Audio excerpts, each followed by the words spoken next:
getting some great shots. I can't believe the line is still going around the corner. It's impressive. I'll have to find some place where I can park.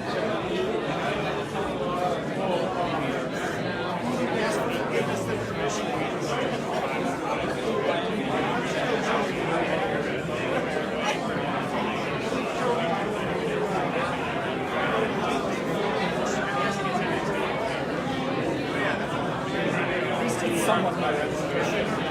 That's the stand, right? Way too much traffic there.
So we have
I'll send you a, or I can send you our one page. Yeah, so I have an investment manager. Okay. And he's one of our deals. Send me your details, and then I'll start doing the process. Yeah, I don't know. We're about to make another. Hi everyone, if you are in the first group of speakers, if you could please report to the stage, that would be great. We're going to get started momentarily. When you're looking to close. We're going to probably close Check. late summer. Check Late 42. summer, early fall. So you have 2 in and 2 problems. We've 2 in and we've got, You got 20. we have seven that are kind of all circling around. So I laugh all the time that I could have 0 or I could have 20 million, depending on, you know. Check 1, 2, check. Everybody's sitting around the table and saying, well, you go first. Typical fundraising. But Yeah. How are you going to bring in expertise from outside? how are we going to bring it in? Yeah, so healthcare is not. Yeah. We're just not good. Right. and investing in the company and stuff. We're good at de-risking. Correct. And that's about it. Yeah.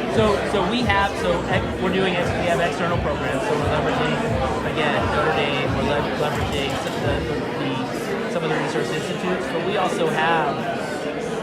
I'm not from healthcare, so I wasn't really born and bred in it. I was Wall Street to begin with, and our fund manager is also. So I was Lehman, and then a hedge fund called Promethean, which was all distressed equity and turnaround. So my partner Jamie is actually a former healthcare administrator, and then our other partners are CFOs, and we're building a board. There was a band. Getting the talent from outside once you start to invest, it's not hard. You got in. Really? Oh, come on. You can make the big bucks. They won't take money? They only take credit cards. Oh, they only do credit cards? You can buy Well, it's part of the 889 artist Hello. series. Hi everyone. I thought it said Nice tickets to for see credit all of you. cards. Thank you so much for joining us this evening. If anyone has seen, hi, front row, what's up? If anyone has seen a microphone, if you could please bring it up here, that would be great. We may or may not have misplaced a microphone. So if you see a professional looking microphone that looks just like this, please bring it up to the stage. And once again, hello, good evening, and welcome to Meet the Meetups, Milwaukee's largest tech meetup. My name is Melanie Ricks, and I will be your host throughout the night. It is so nice to see all of you. What's up, dude? Are you excited? I'm Jack. You're jacked? How about everybody else? Are you guys excited to be here? All right, the main program will get underway at 6:30 p.m. But throughout the night, we want to introduce you to the organizers of Milwaukee's Tech Meetup and user groups. Each meetup that has collaborated on this event will have 60 seconds to pitch their group. And so first off, we want to introduce to you Ryan, who's the organizer of AWS Milwaukee. Let's hear it for Brian, everyone. Hey, thank you very much. Thanks for having us. I'm with the Milwaukee AWS user group. We're at Twitter at MKA AWS. We typically come downtown here. We're usually at Northwest Mutual. They let us utilize their new headquarters. And it's all about AWS. It's all about the cloud, learning everything AWS can bring to your environments. We have sessions from 101 to hackathons. So we try to range the gambit from the beginning to the expert. Also, every time we do a pizza, and thanks to our great sponsors, we do typically end with beer at a local watering hub. So please, find me throughout the night, and again, thank you for attending, and hopefully we'll see you at a Milwaukee AWS event. Thank you. Thank you so much, Brian. All right, up next we have Kevin from Azure Milwaukee. Let's hear it for Kevin. And a quick funny story, Mel is also my dance instructor, so. I'm from, how many people here are using Azure? 6 people, all right, great. Milwaukee Azure Meetup consists of about 500 people who are registered to sign up. We go through things Azure on a monthly basis, ranging from developer topics to DevOps to infrastructure. We meet on the 3rd Wednesday of each month and also have free pizza, drinks, etc., and usually have some fun afterwards. So please join us if you can. Thank you.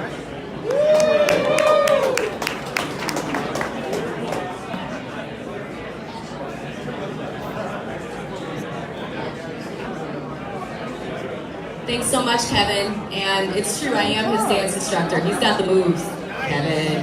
All right, up next we have Ashley from Brew City UX. Let's hear it for Ashley. Hey everyone, so we are Brew City UX. Obviously the name implies that we're all interested in UX. We are a pretty diverse group though. We don't just want UX professionals. We have a lot of developers, we have a lot of business analysts, we even have a couple of recruiters who come to try and learn about how they can promote best user experience practices. We also have a couple students, a lot of professionals. We aim to try and, like user experience, get everybody involved. We meet about once a month, usually on Wednesdays. You can find us on Meetup. Our next one is actually May 22nd. And then in June we have a happy hour, which is why I was instructed to hold this.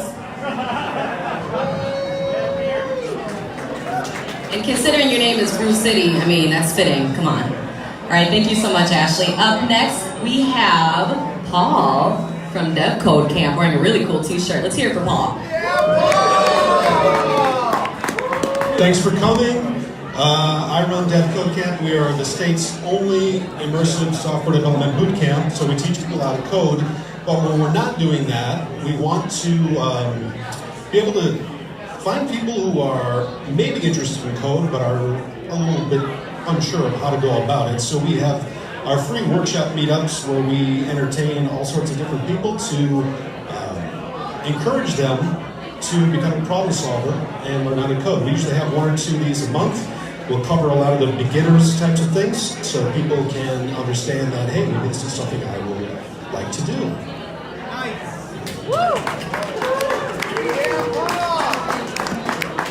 Paul, I need to know where to get one of those t-shirts. You got me? All right, cool. Sounds good. All right, thank you so much, Paul. Up next, we have Steve from FinTech. Let's hear it for Steve.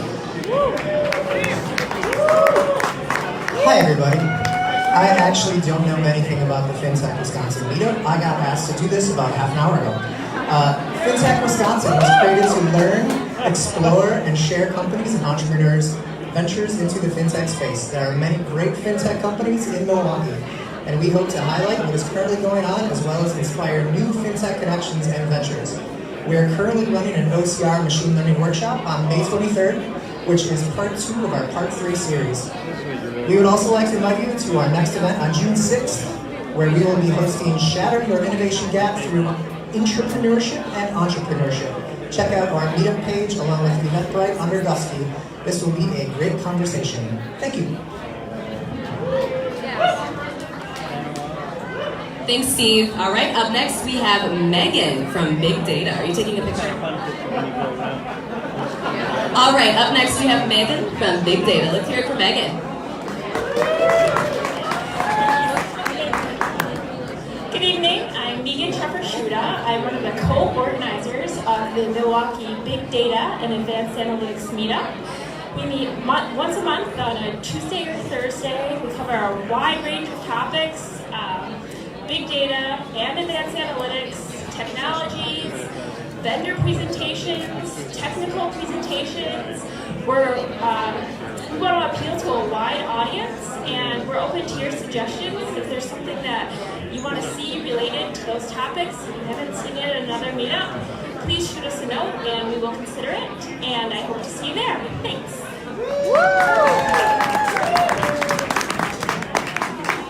That is a really cute dress. You could talk to me later about where you got that. That'd be great. Girls, am I right?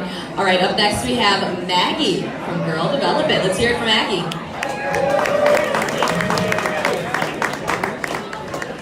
Hi, I'm Maggie. I'm the current chapter leader for Girl Develop It here in Milwaukee. So Girl Develop It is a nonprofit organization that exists to provide affordable, non-judgment-free classes for women who are interested in getting into web and software development. We do that through in-person classes, community support, and we help women of diverse backgrounds achieve their technical goals and build confidence in their current careers. So we welcome women that are in tech, are interested in getting into tech, as well as allies, that means men, who are looking to support our cause. So we invite you to come to one of our coding coffees that we hold once a month, get to know us better, and support our mission. Thank you so much. I'm just standing here. Great real estate. Thank you so much, Maggie. All right, up next we have Andy from the Greater Milwaukee Java Meetup. Let's hear it for Andy, everyone. Hey everybody, can I get a big tech yeah? All right, I have a lot of bad puns, so just see me later, all right. I run the Greater Milwaukee Java Meetup. We've been doing it a little bit over 3 years. Started with 5 people in Brookfield, and now we're over 900 members. We just got a logo, so we're really official now. But if you want to stay up to date on all the latest JVM-related technologies like Kotlin, Groovy, Scala, this is the place you want to be. We do lightning talks, workshops, and all that kind of fun stuff that you see at most meetups. We're always looking for new presenters and content, so come see me if you're interested. I wore this ridiculous flannel just so you could pick me out of the crowd. And one more quick nano meetup that we just started is the Milwaukee Music Producers and Programmers meetup. So if you also have an interest in music and production, come see me about that as well. Thanks.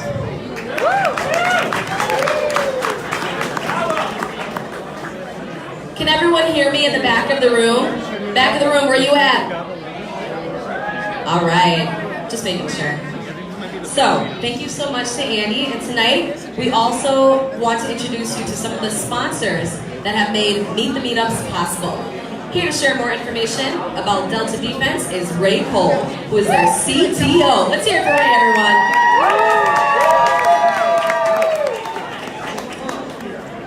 FAD, Frustrated Aspiring Developer. I want a show of hands. How many of you out there like to have big impact at your companies? One more time, big impact. Excellent. Well, FAD wanted to have that impact, and he saw his opportunity. He saw the opportunity to take the lead process and automate it and make the confirmation process save tons of money. He took the initiative to develop it in Salesforce, to put it all together, and have it all ready to go. The strategy, check, ready to go. Sitting in Sandbox, all developed, tested, awesome. Met with the executives, check mark, all ready to go. He was ready to have that impact. Well, then came the slowdown, the red tape, the bureaucracy. Let's get all the approvals right. Well, are we sure we want to do it this way? We've never done it this way before, etc., etc. Well, FAD, or FAD, he did have his day, but it was 7 months later. How do you feel about impact that takes 7 months?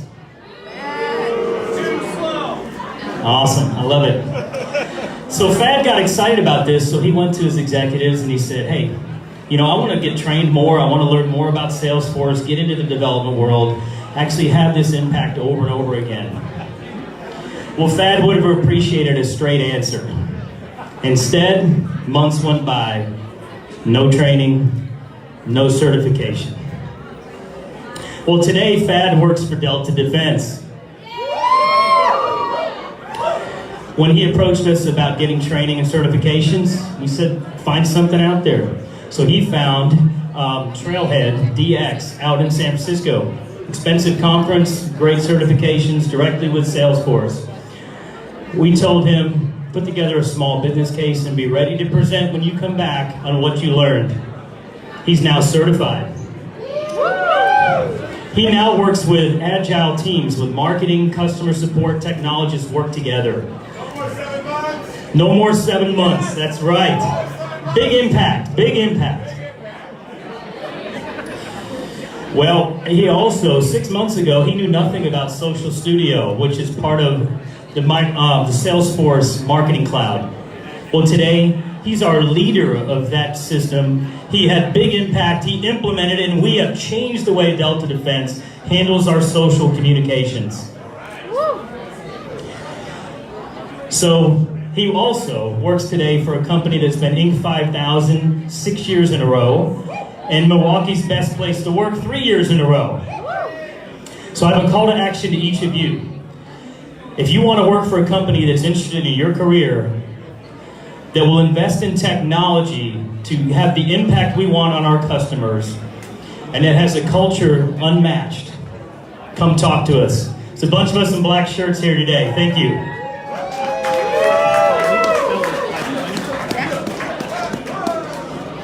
Thank you once again to Ray and Delta Defense for helping make tonight happen. Let's hear it for them, everybody. Thank you so much. All right, and coming up next we have Mark from Docker Milwaukee. Make some noise. Thank you very much. So, Docker Milwaukee meetup, obviously about Docker-related technologies. stand in the right spot here. So it's really about people getting at a bunch of different levels. We have a few events a year for beginners to come in and get mentored by people. So look for that.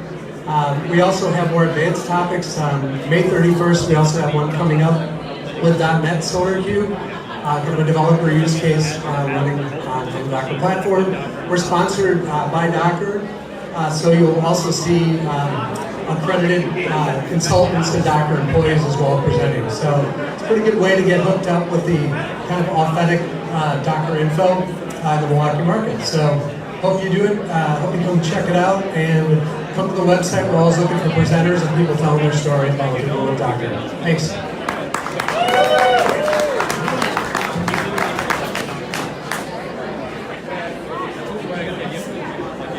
Tech Leader Panel. We are ready for you to gather up here. If you can make your way to the stage, Tech Leader Panel. And everyone, if I can have your attention, we are ready for tonight's main event. Good evening and welcome to Meet the Meetups, Milwaukee's largest tech meetup. Make some noise! We are so excited to have you all here. Thank you so much for joining us. I am Melanie Ricks and I will be your host throughout the evening. We have assembled two great panels of tech community leaders to talk about issues facing Southeast Wisconsin's tech community. But before we get started, I want to introduce the organizer of Meet the Meetups. We need a loud and warm welcome for Matt Cordio.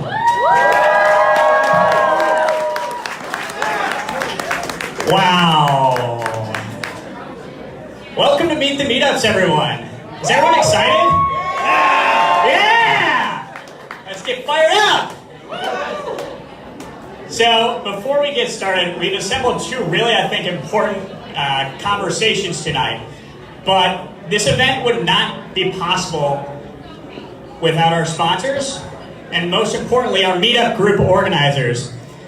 If you are a meetup group organizer, please raise your hand. Let's give these people a round of applause, because these people move the tech community forward here in Milwaukee. So, thank you to all of you for participating. It was a privilege to put together this event. We're really fired up. This event would also not be possible without our sponsors. If you are a sponsor of this event, raise your hand. Let's give it a shout for the sponsors.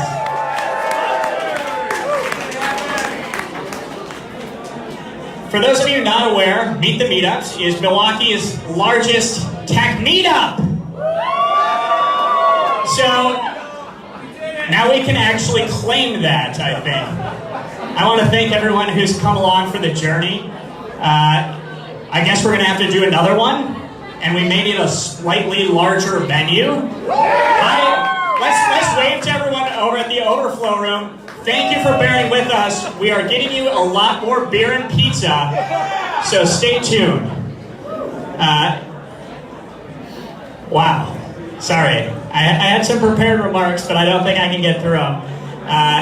With that, let's get ready for these the tech leader panel, and here to keep things moving is Melanie. Thank you so much, Matt. Let's hear it again for him. Everyone in this room should be just as excited as that guy. I'm excited. Thank you once again, Matt. And our first panel will feature executives from some of Milwaukee area's most interesting tech companies. I'm so excited to introduce Nick Williams, technology reporter for the Milwaukee Business Journal, who will be moderating this discussion. Please join me in welcoming Nick and our panelists. Let's hear it for him, everyone.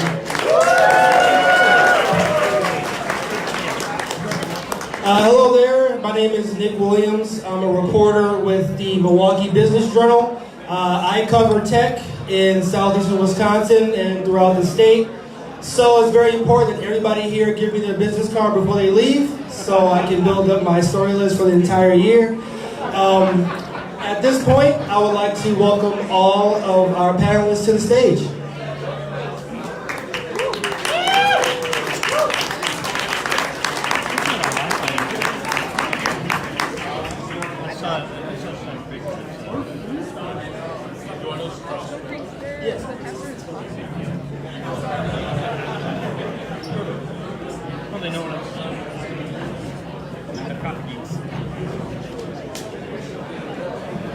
So first, please give us your name, where do you work, and what do you do at your occupation? Emilia Sharifova, Northwestern Mutual, Head of Enterprise Architecture and Engineering. Hi, I'm Dave Vasco. I work for Rockwell Automation. I'm the Director of Advanced Technology. I think I have the greatest job in the world.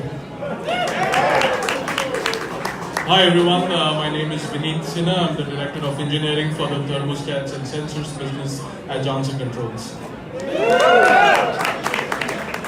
Hello everyone, I'm Ray Cole. I'm the Chief Technology Officer with Delta Defense in West Bend. All right, I'll get right into it. We can see by the excitement in this room and the amount of people that are here and in the overflow room that there is a buzz about Southeastern Wisconsin's tech community's growing tech ecosystem. In your perspective, how would you rate our tech hub right now? Most polls have us bottom in the U.S., some have us middle of the pack. What is Milwaukee's tech ecosystem, and what can we do to build it, to make it better? I guess I can start a little bit as an outsider perspective. I became part of Northwestern Mutual as a result of a merger between a fast-moving startup that's New York-based and this amazing 160-year-old company. And I've been living in Milwaukee for the last 8 months, and I've been really enjoying my time in the Third Ward and exploring different parts of the city. I think it's an amazing place, and I'm incredibly excited. I think a lot of my friends actually probably are sick of me hearing about how cool Wisconsin is and how Milwaukee is. You know, I compare Third Ward to Brooklyn, where I live. I say I live in Milwaukee's Brooklyn. I think this area, we are a little bit too modest. When you look at cities like Austin, who have sort of a similar makeup of the companies and engineering talent, but have been very vocal about building its image. And our sort of, I think I see this area as having a little bit Northern European heritage that's very modest, that doesn't brag much. And I see that with my colleagues at NM, and I see that with the friends here. So we need to work hard on building that image, being very proactive. I think, again, as a engineering leader from New York, I can say that there's a lot of amazing talent here. In fact, I prefer talent here than in New York. It's much more friendly. Everyone smiles. People are incredibly nice. Talent is talent everywhere, right? You know, if you know how to get things done and you're smart, you can do that no matter where you are. And so I do believe we have a strong ecosystem, and we need to continue growing that. I think we need to build partnerships, industry partnerships, partnering with larger corporations to ensure that we continue building out the ecosystem, whether it's, again, continuing ensuring that we grow the talent pool here in Milwaukee or in this area. We need to ensure that our city is livable. There is a good public transportation, that young people want to move here, and not only young, anyone that we want to attract and be part of our workforce. Again, the image is very critical. And we also want to build out the ecosystem of innovation, right? We want to continue encouraging the startups. We want to continue the meetups that talk about various technological frameworks. So along all of these different lines, we want to push for the city. But I think as a state, as a city, we have strong engineering roots. Companies like Harley-Davidson and Johnson Controls and all these other companies are amazing engineering beginnings. Brilliant computer scientist Donald Knuth is from Milwaukee. So I think we have a lot going for it. We just need to keep at it.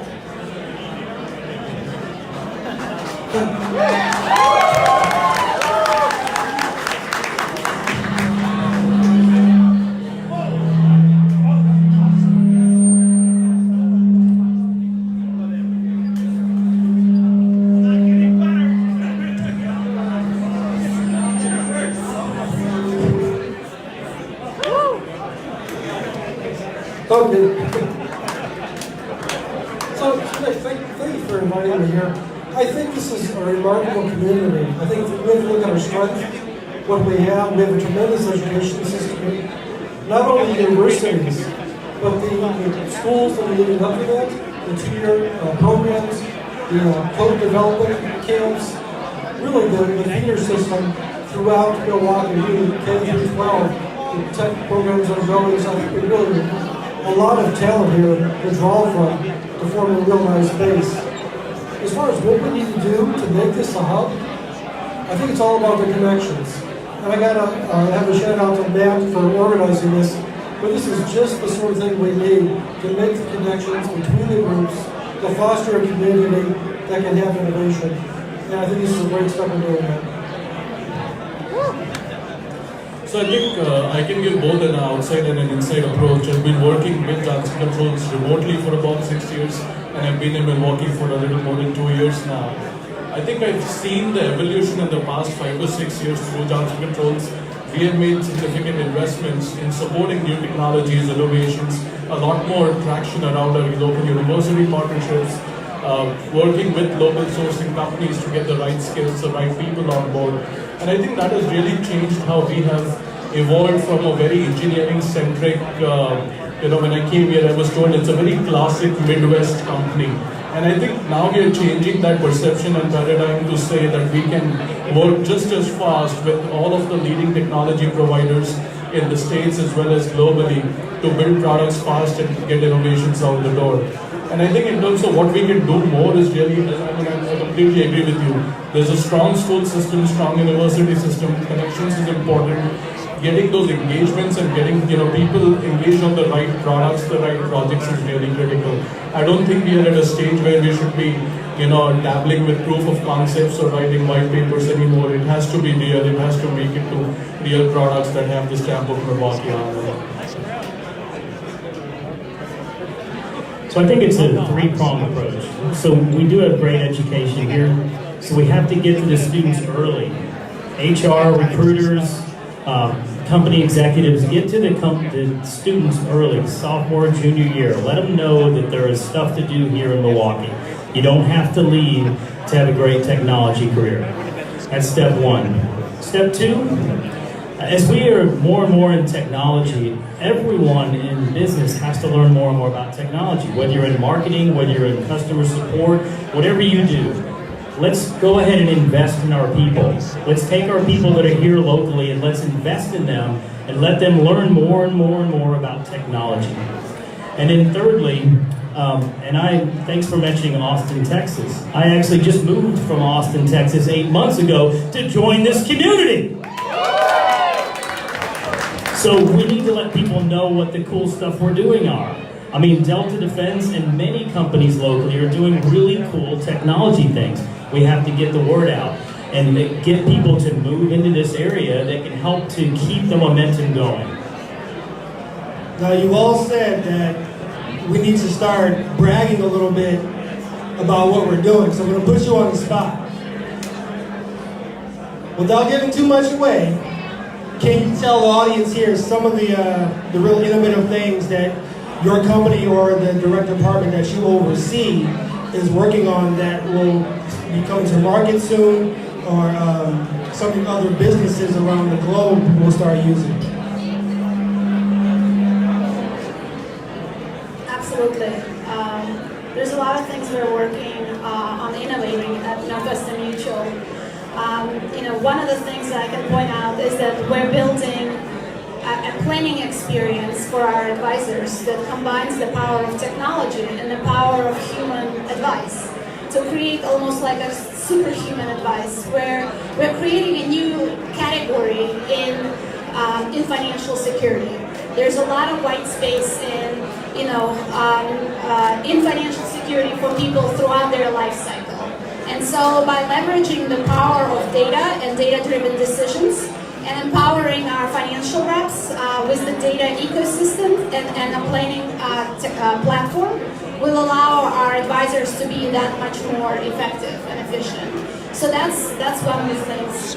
There's a lot of things we're doing on the technology front, whether leveraging open source frameworks and actually developing open source frameworks ourselves and contributing back to the open source greater community.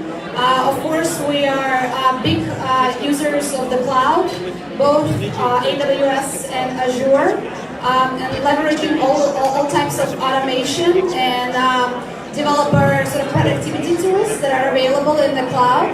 So there's a lot of exciting stuff happening, and I'm very proud. So there's a lot of technology developments that are going on, particularly in manufacturing these days. You hear a lot about the Internet of Things, and people are trying to connect things together, connect devices together, network them. But in manufacturing plants, those devices are connected together today. We're able to take a lot of those technologies that are emerging and apply those. So Kyle Reiser's in the back, actually Kyle Crum is in the back. He's doing demos on mixed reality and augmented reality. If you get a chance, there's a little pack back there where you can see some stuff we're doing. We're also working on analytics and machine learning and AI. And these are things that we're applying to the factory. There's some amazing work that's being done for scalable analytics right here in Milwaukee. And there's things that I think we can really make some changes going ahead. Yeah, from a Johnson Controls perspective here in the buildings business, at least that's the business I'm part of. And our focus in the last couple of years has been significantly changing the experience of occupants, building operators, building owners. And that is by connecting a lot of systems together. So I mean, if you look at this page, right, the heating, cooling aspect of it, lighting, fire, security, access control, how do you give a unified experience to your customers, which will, make them more productive, more efficient, and obviously, comfort rules over everything else. Traditionally, this industry was always focusing on low-cost solutions. And I think, the world of IoT, or at least the presence and prevalence of IoT, has led to a higher acceptance of how a unified customer experience can really make a difference.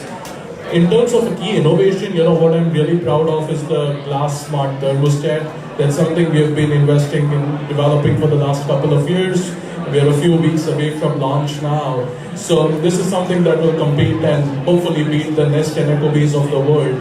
And that's an innovation that has happened right here in Milwaukee. Done by engineers who have been based in this city and partnering with the global tech leaders around the world. So machine learning is a big part of it. Automation and controls both in the commercial spaces and smart homes is a big part of it. Ultimately, it comes down to how we are translating these great technologies and ideas into products that will make a difference. So we have so many cool things we're working on. You got an hour and a half? Talk about this? Okay, we'll keep it to just two. I'll just give you a glimpse into two of them. So we're an association-based membership, if you will. So we're all about getting people to join our membership. So one of the things we put in place is machine learning or artificial intelligence that will actually analyze what is our churn rate, or what's the likelihood that someone's going to churn or leave our organization. So we put in all the parameters of when you joined, how long you joined, what lead got you in, et cetera, et cetera. And from there, this machine learning will tell us what characteristics are most likely to segment you into a category of at risk. So then we can respond to you before we actually have the risk of losing you. And that's been a really cool addition. Another one, we're very much a direct response marketing company. So we send out anywhere from 6 million to 20 million emails a day, which is kind of scary, but think about that for a minute. So it's really important that those emails have as much quality to them as they can. So when we put technology in place to enable us to build funnels that will actually be intelligent enough to know what your actions have been to lead you into our organization, to hopefully steer you back into our organization to join as a member. So those are two of the things that we've done that are really cool, without giving away the secret sauce. I definitely want to get to this question because I know a lot of startups in the room probably want to know the answer to this. Foxconn is building a $10 billion LCD manufacturing plant here. And I've heard that they definitely want to work with startups in Wisconsin and incorporate those startups into their supply chain. what do you see the impact of Foxconn being on Wisconsin? I hear West Valley, I hear all this terminology of what can happen, but realistically, how is Foxconn going to advance technology here, and how is it going to help startups grow their business here? Foxconn is a successful technology company, so adding this to the ecosystem I think will be greatly beneficial in continuing sort of building out the talent ecosystem. They better not dare to steal my talent because I'm going to go after them, and I will go after their talents, that's for sure. So I think it's all pretty good. So Foxconn is going to bring a lot of jobs into the area, along with the candy companies coming as well. We're going to see a lot more jobs. That's going to force us to develop a lot more talent in this area. It's going to make it more competitive. It's really going to be a big opportunity for the area. I can see that all the educational institutions are gearing up for this. They're training people to be ready for this. I think it's an opportunity to reskill a lot of people and to take advantage of this. Some people are very concerned because there is a big competitive market for talent, but in the end, it should, a rising ship should raise all waters. So yeah. So we actually evaluated Foxconn for a project as a design and manufacturing partner a couple of years ago, and decided not to go with them because there was a lot of discomfort in the team on having to travel to Taiwan every other week or every other month. So we ended up choosing one of their top competitors. But I think it's a great opportunity for Foxconn to be here, and I'm really hoping, in the press you see a lot of news around them, manufacturing locally. But I do hope that they actually establish a design house as well, because that's where most of the partnership opportunities for startups will come in. Right, that's where you get to bring in new ideas, and anything related to efficiency or better solutions probably could be adopted by Foxconn and could turn into a big opportunity, or as you said, right, it's a big career growth opportunity as well. And how they bring that in with their manufacturing base is going to be interesting. I think as a company, Johnson Controls loves to carry the manufactured in USA brand, and this gives us an opportunity to do more stuff locally. Not sure how many people know, but Milwaukee and Glendale is actually our headquarters for two of our biggest businesses, and there are hundreds of engineers who work out here who would love to have a local manufacturing partner.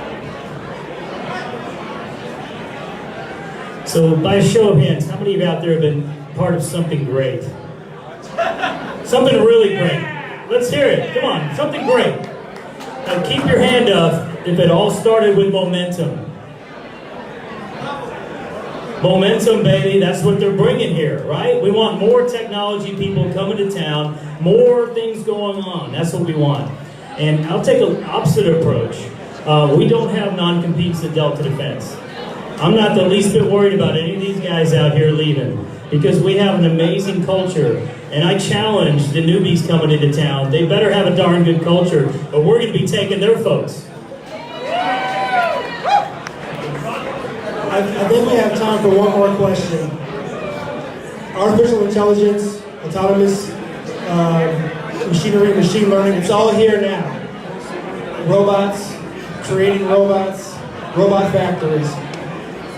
In terms of Wisconsin, of all the innovations in the world right now, which do you see affecting Wisconsin the most in the coming years? Sure, thank you for that. So, one of the things that we've been looking at is we believe that conversations are the new lead. So think about that for a minute. So instead of just getting a lead, which is an email address, and trying to close them, let's get them to come in and have a conversation with us. Let's talk about our services we provide. Let's talk about what we can do for them.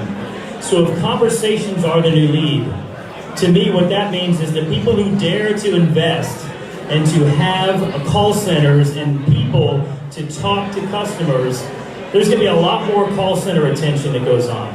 So that's the first thing. And the second thing I want to talk about, we just implemented a tool called Speech Analytics. So in our call center, we actually have a live system running that will basically reflect the attitude of the person on the phone.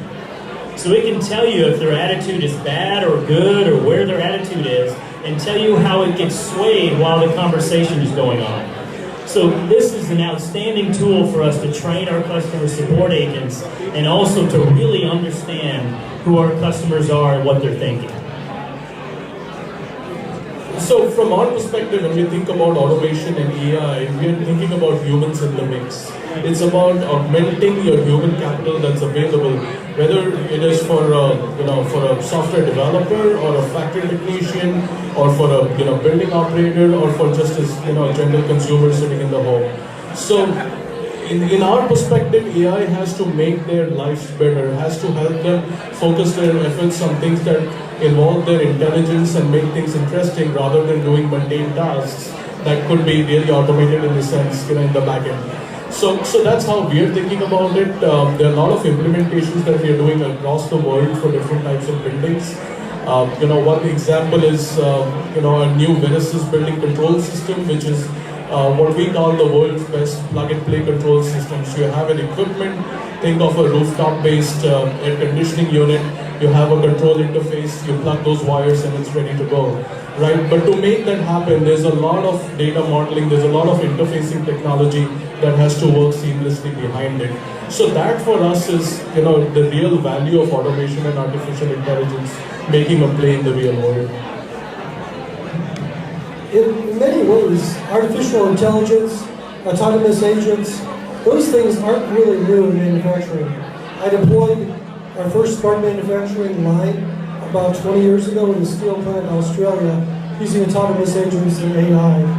What's changed is how many people it takes to do that. It takes about 300 people to touch that project and implement it. To do it today, it probably takes about a half dozen people. So what we're seeing is more and more empowerment.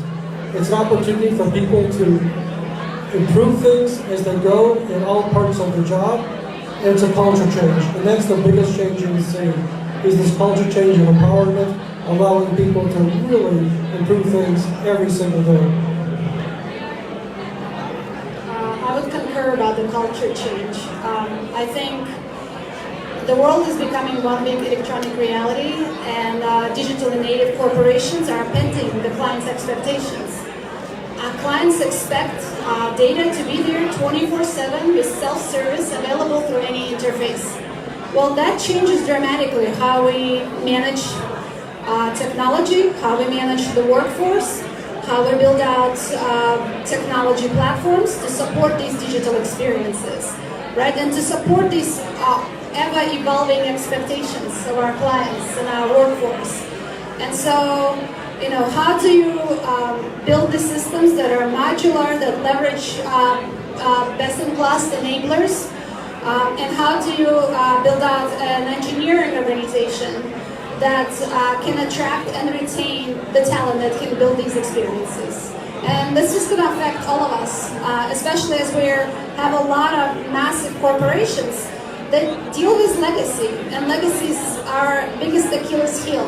And so how do you transform their organization, technology-wise, culture-wise, talent-wise, to be able to support the new expectations of our clients? I think that's a big one.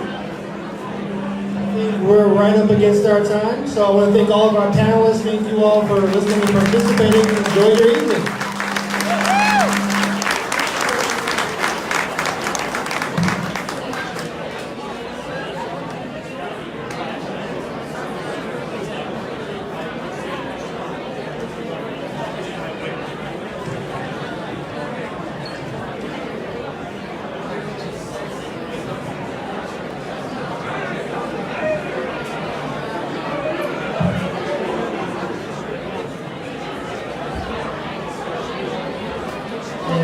Thank you so much once again to Nick for moderating that amazing discussion.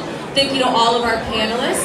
We'll be back soon, everyone, in about 5 minutes. We have another panel coming your way, as well as some more group pitches.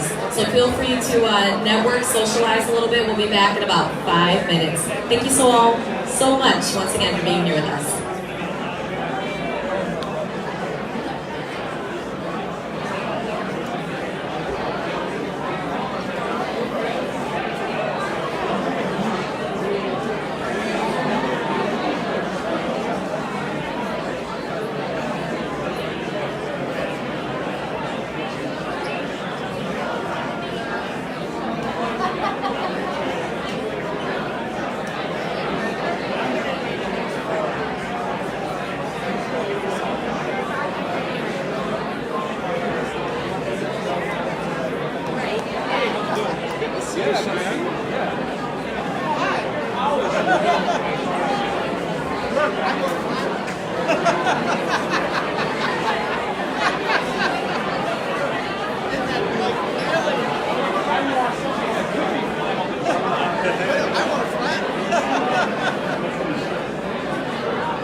longer with this product. Who do you work for? A company called Milliman. Milliman. Oh, okay. It's in Brookfield. In Brookfield, right down the road. Yeah. What kind of technology? We're a little bit of everything. So a little bit of .NET, C#, Python, the data science side. So a little bit of everything. So did you guys figure out if you're moving staying in Wisconsin or moving to Atlanta? No, I don't think we'll be moving. No? Alright. Because I know there's a big I know. stuff out. There are no updates since 6 months. I haven't heard anything. We're still negotiating. Yeah. So what do you do at Fiserv? Little bit of everything. You know. Well, are you on the web apps or console apps? Web apps. Actually, I'm working on implementation of Service now. Oh, sure. Yeah. Currently, that's what I'm doing. Moved away from .NET. What are you moving over to Service now? Or client. We are moved to Fiserv group with acquisitions. So they have their own, each business unit has its own client relationship management software.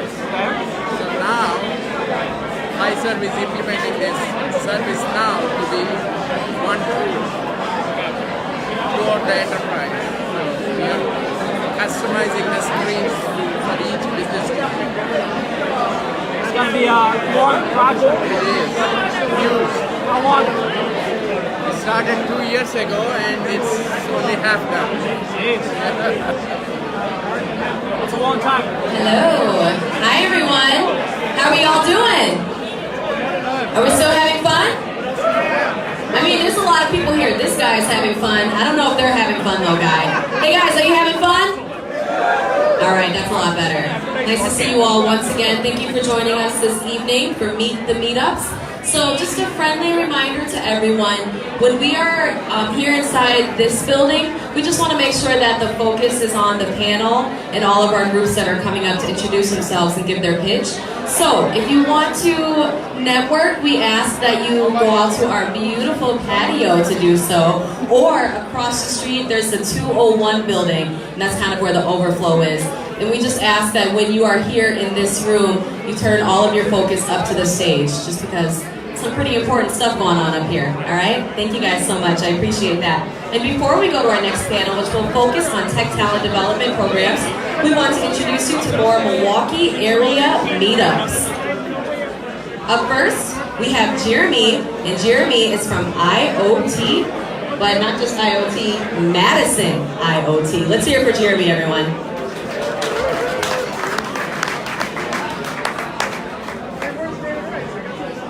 All right, thank you. Yes, that is a stretch for Milwaukee area. Thank you. My name is Jeremy Udovich. I work with an IoT engineering firm called Heiko Solutions, and I'm also the co-organizer of the Madison Internet of Things meetup group. So we created this meetup group to create collisions amongst those that are interested in actively working on IoT initiatives within their companies. So we have a focus of bringing in business leaders and technologists from companies like Milwaukee Tool and Sub-Zero Wolf, Propeller Health, and Scanalytics.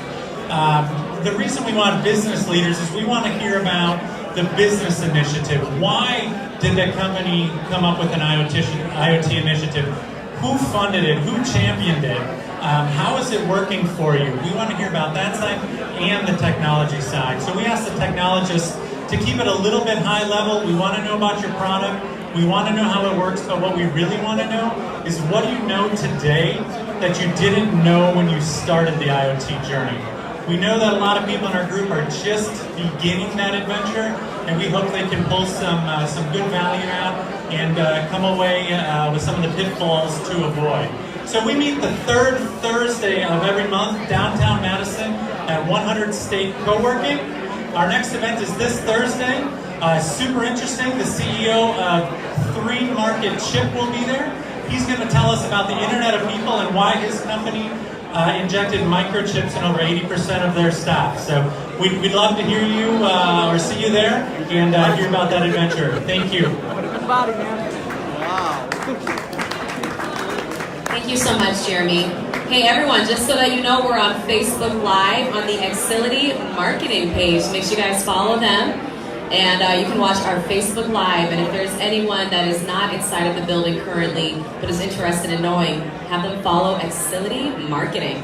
And another friendly reminder to everyone in the back, please, if you want to do some more networking, we ask that you move into the patio, which is a beautiful space to do so, just because we want the focus on our panelists and our groups here on stage. Thank you so much. And thank you once again to Jeremy. All right, coming up next we have Tracy from Milwaukee Agile. Let's hear it for Tracy, everyone. Hi there, everyone. I am Tracy Barrett. I am the Managing Director of Envisia and also one of the several members of the Milwaukee Agile organizer team. A shout out to my co-organizers from Baird and Envisia. The goal of Milwaukee Agile, beyond just educating our members, we're really about forming that agile, collaborative community and also improving all of the workplaces around Milwaukee. Our goal is that every company in Milwaukee has a really positive culture that retains talent, both at their own company and throughout the city.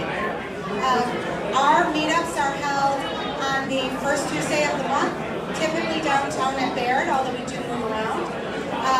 And we start out with pizza and finish with drinks. So that beyond just Agile, that should get you too.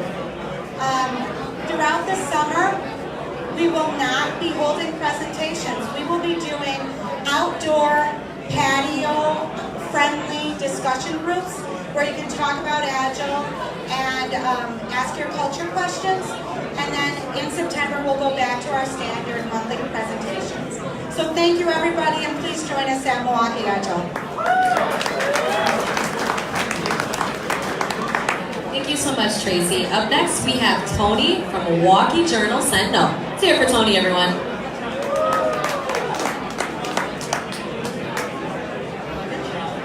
So it's not Journal Sentinel, it's Milwaukee JavaScript. We're a group of 1,600 JavaScript enthusiasts trying to improve community and grow community in the JavaScript area. We host 10 talks a year on everything from the latest JavaScript frameworks to Node.js to soft skills that would be useful to JavaScript developers.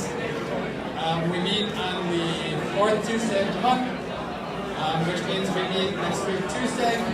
We'll be meeting on Fly.io, which is a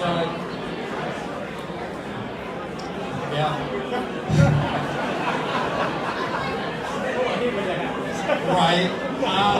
Let's see what else. So join us. You can find out more information at mkejs.com. Thank you.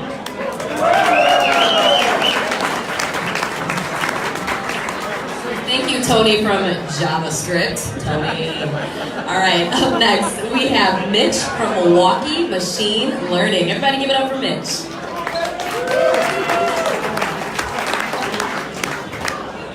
Hi everyone, so I am Mitchell Hinkey and I do software and machine learning stuff at RocketKit. Last year I started the Machine Learning Meetup. So we're a group for people looking to learn and share their experiences with machine learning. We meet monthly and anybody from beginners, no experience to PhDs are encouraged to come. Next month we'll actually have Dr. Jay Urbane from MSOE speaking at June 12th. And the latest ML research actually predicts that 99% of people would love to come to the meetup, so you should come. Thanks.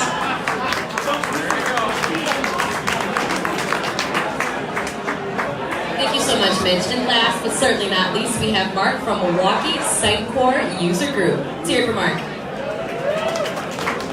Hey everyone. So the Milwaukee Sitecore User Group is based in, we go back and forth between the suburbs and downtown. So if you know what Sitecore is, it's basically a customer-driven experience platform around content management, around marketing automation, and e-commerce.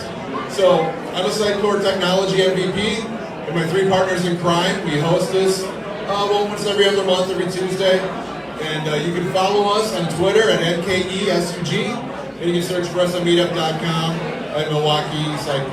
So thank you very much.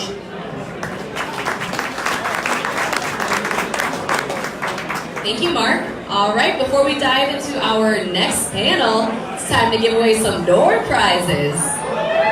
Oh yeah, got some nice stuff. Okay, so up first, we have some Milwaukee Tech to give away. It's a pair of wireless headphones donated by COS.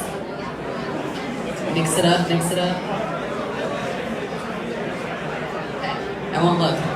All right, our first winner.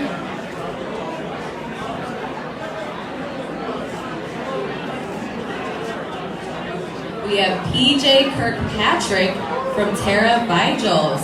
Is that right? Is there a PJ Kirkpatrick? Yeah, okay. All right, so make sure that when you win a prize, you just pick it up over at the registration desk. We have Cynthia over there for you, okay? All right, got another prize? This is the drone, and it was donated by Northwestern Mutual. That's a sweet giveaway. Wow. I'll really mix it up for this one. Okay, here we go, here we go. Mark Hall from Montage. Congratulations, you just won a drone donated by Northwestern Mutual. Wow. All right, and our third prize, a pair of Brewers tickets. Those were donated by Skills Pipeline. Won't look. Okay. Will Emery from Red Arrow. Congratulations, you just won a pair of Brewers tickets. All right, if you want a prize, make sure you see Cynthia over at the registration desk. Don't worry, we'll be back with more prizes, everyone. All right, the moment you have all been waiting for.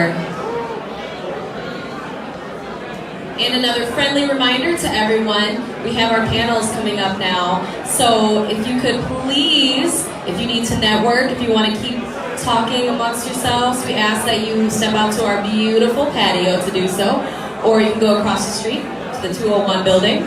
We want all the focus here on stage, and our final panel is focused on highlighting programs that are developing the next generation of technology talent here in Milwaukee. And here to moderate this discussion is Lauren Anderson, technology reporter at BizTimes Milwaukee. Let's hear it for him, everyone.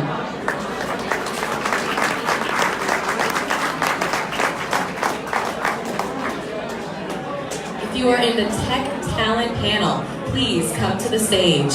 We want you. Tech Talent panel, please come to the stage. Thank you.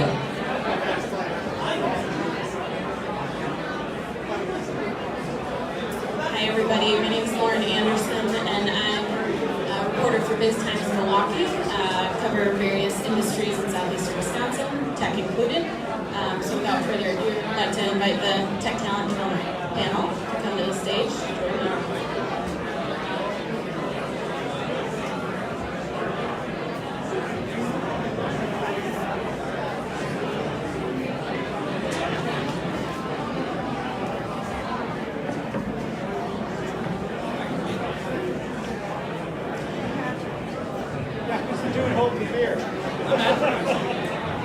All right, we'll dive right in. First of all, I'd like to just give each of you an opportunity to introduce yourselves. Who are you?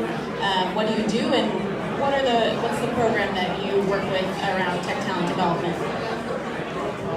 Hello, I'm Derek Riley from Milwaukee School of Engineering. So I'm the program director for the new computer science program at MSOE. I'm also an associate professor of computer science. So you probably have heard about the fact we're building a new building here downtown. If you haven't, I'm sure you can Google it. But we got a grant from an alumni who works at NVIDIA, and he decided to give us the charge to be a leader in AI. We're already doing a lot of AI work at MSOE, and this has really catalyzed what we're doing. So we're offering a computer science program that has core AI requirements in it. So even in the sophomore year, students will be exposed to data science and artificial intelligence to better prepare them for future careers.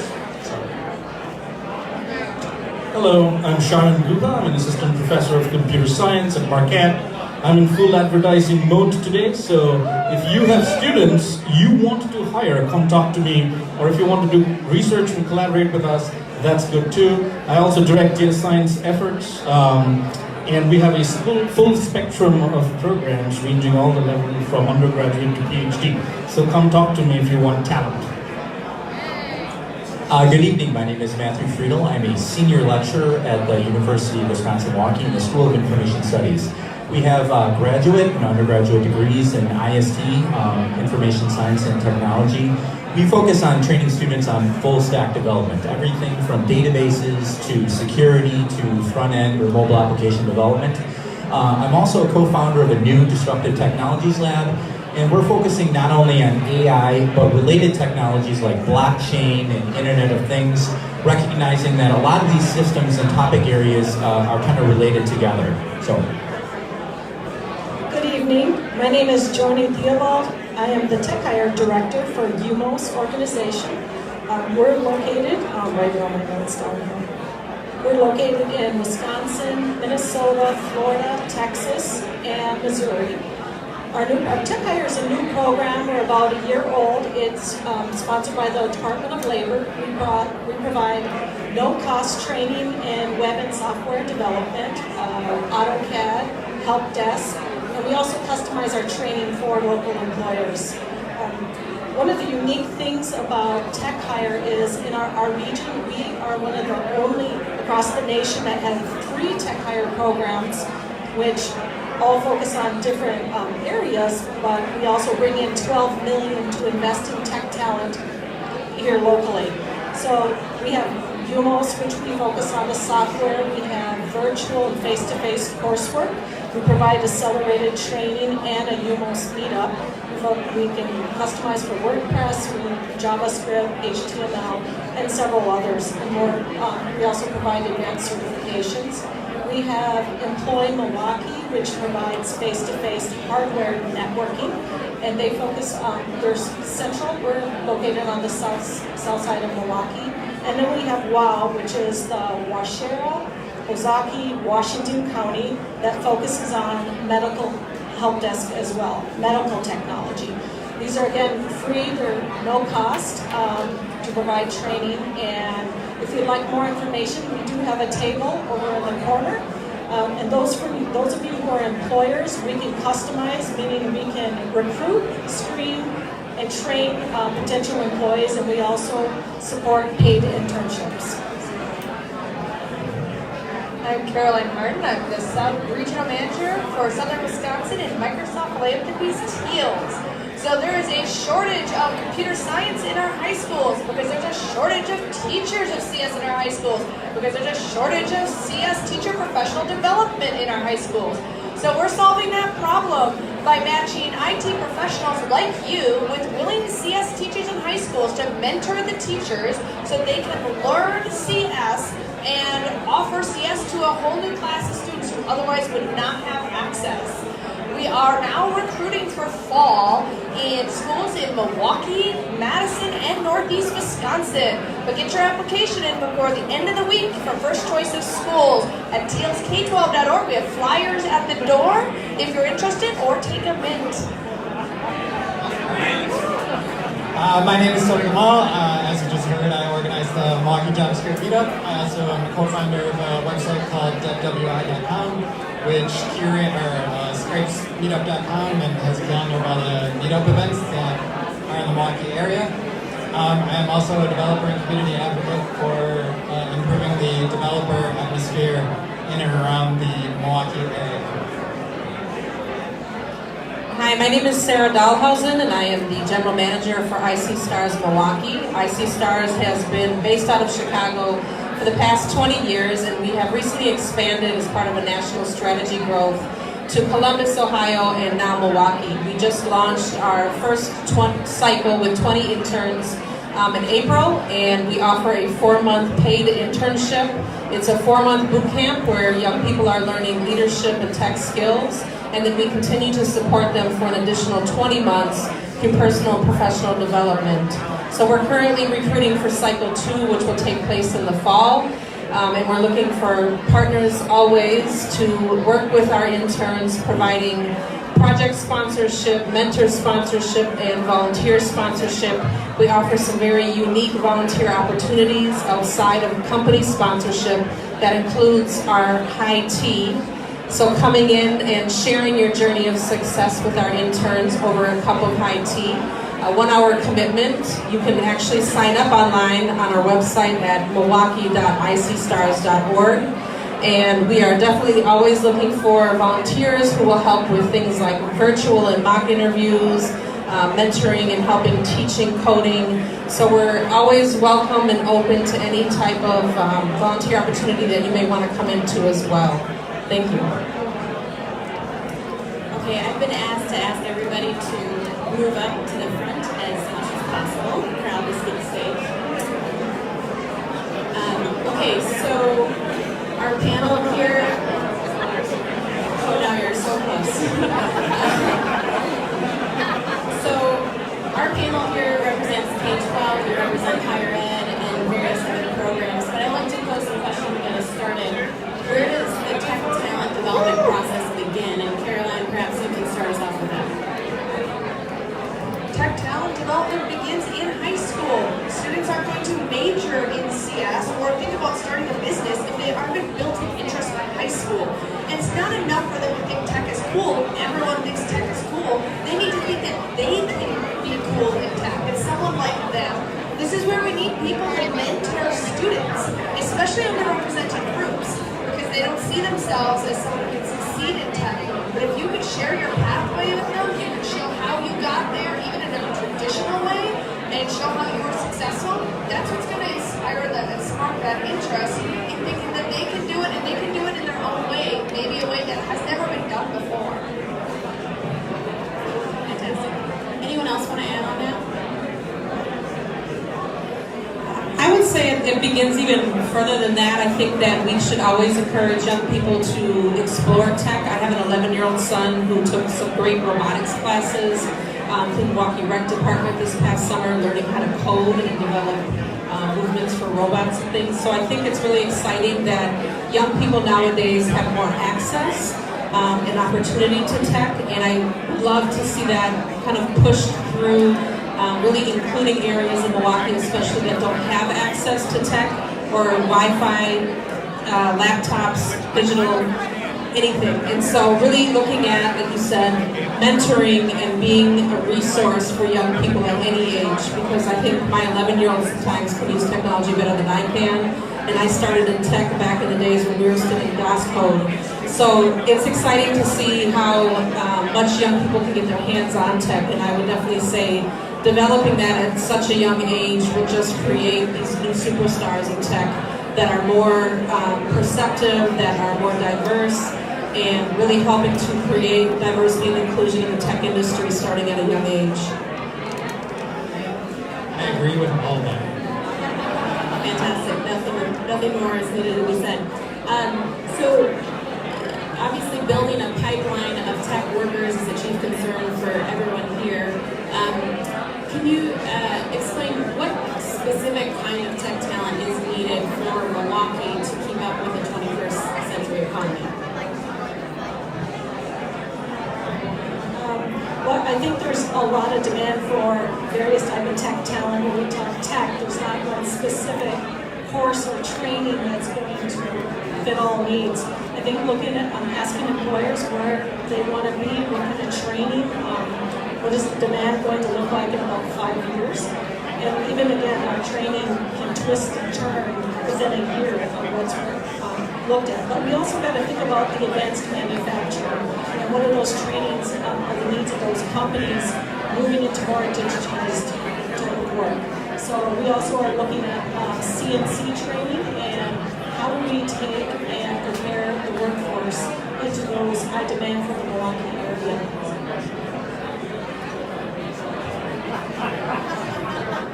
I'm going to take a little different approach. One of the things that UWM is doing right now is that we have the new Lombard Center of Entrepreneurship, which is coming on the campus.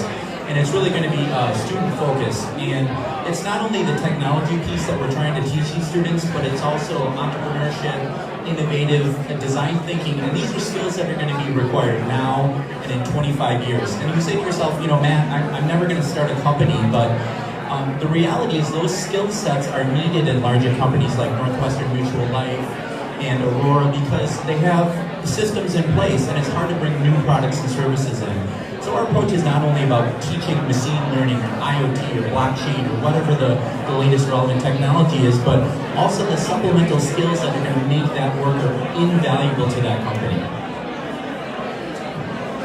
I have a slightly different take to all of this. I think in Milwaukee or broadly southeastern Wisconsin, we have a chance to do something that is not Silicon Valley.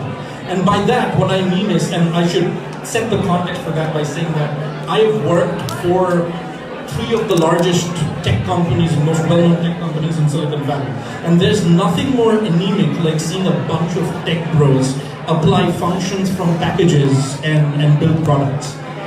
It sucks, and let's not do that. Instead, let's not divorce ourselves from the humanities and social sciences, and let's try and really understand that the technologies that we build can have social and ethical implications and factor that into our teaching. We do not want to repeat the mistakes that other institutions or areas have made.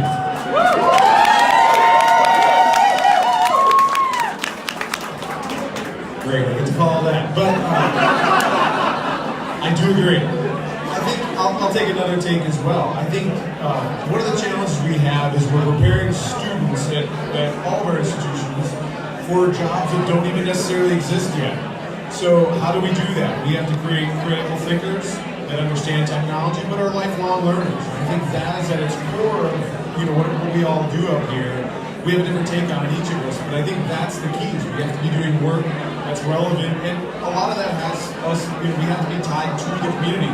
So we have to be doing things, working on problems that are real and relevant in southeastern Wisconsin and the region. And I think that's why having these sorts of experiences is so important. We need to be connected with the community that we exist in.